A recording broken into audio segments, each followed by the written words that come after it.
We're joined now by Regional United manager Sean Russell in what is a big week for the club. It's been a big month for the club, really, Sean. You had obviously Strand Celtic, who you beat to get to this stage in the last round up in Sligo. Obviously last week you had the draw with Pike Rovers. Before we get on to any of that and the big week ahead, I suppose I put to your captain Kieran O'Connell as well. Looking at it, you've got to the top 6 now in the league for the second consecutive season that this format has been running.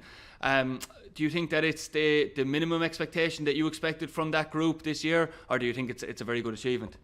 I think it's minimum. I'm new to the group this year, and obviously before I come in I'd done a bit of homework, and the expectation was probably to push on a small bit more. So minimum is reaching what they done last year, and then hoping to push on a little bit further. So when I come in, definitely top 6 was the goal, but probably making sure now in the second half of the season that we do better than the team done last year.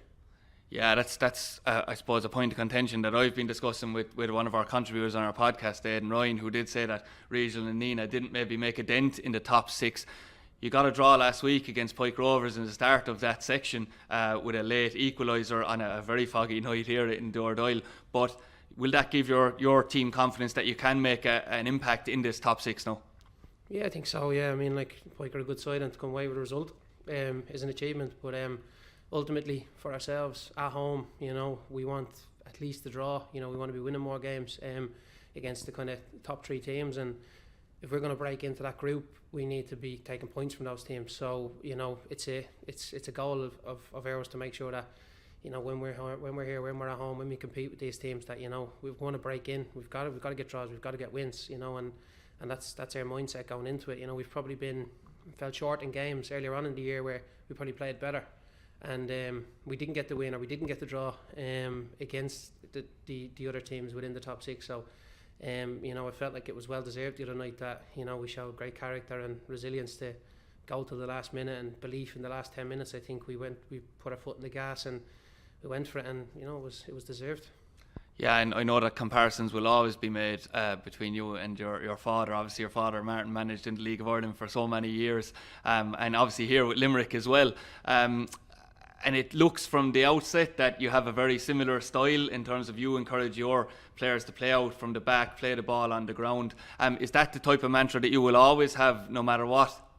Yeah, I suppose. Look, listen, I'm probably fortunate enough that I've a father who has achieved so much in the game, and has such a high knowledge of the game, but I definitely have my own opinion and view on the game and how I think the game should be played. And I'm a young coach, I'm a young manager, and I want to keep progressing, and I want to keep testing myself, and I feel like the brand of football we play is a test and challenging one. And you watch football at the highest level, it's played a certain way, and we want to try and replicate that. We've got a style of play that suits our team. It's not about what way I want to play, it's how I think we can win games. And if you go through our team, we've got young, athletic, fit guys who are good technicians with the ball, and for me it makes sense not to play any other way.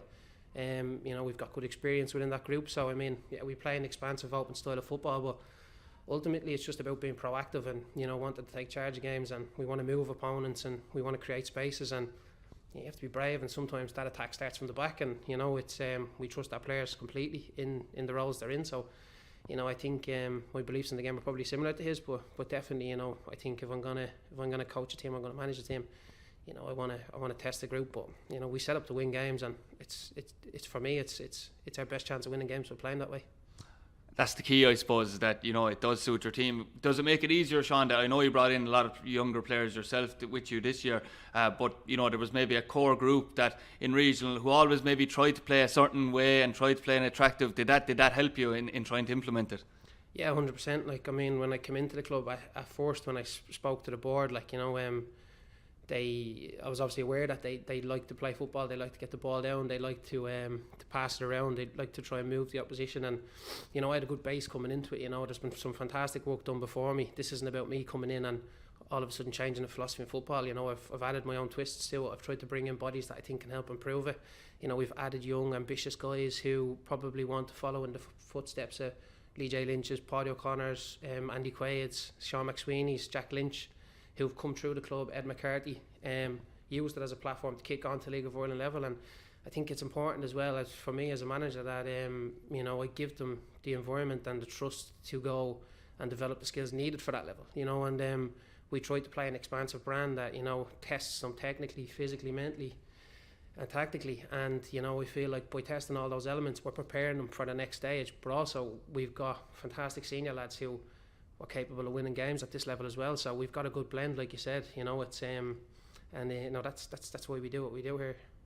I suppose, and speaking of young ambitious players, like you mentioned, just to name a few, obviously Philippe Mostovoy, you've got Owen Duff, you've got Shane Carmody, who was with you, I think, with Ashley Anacotty before as well.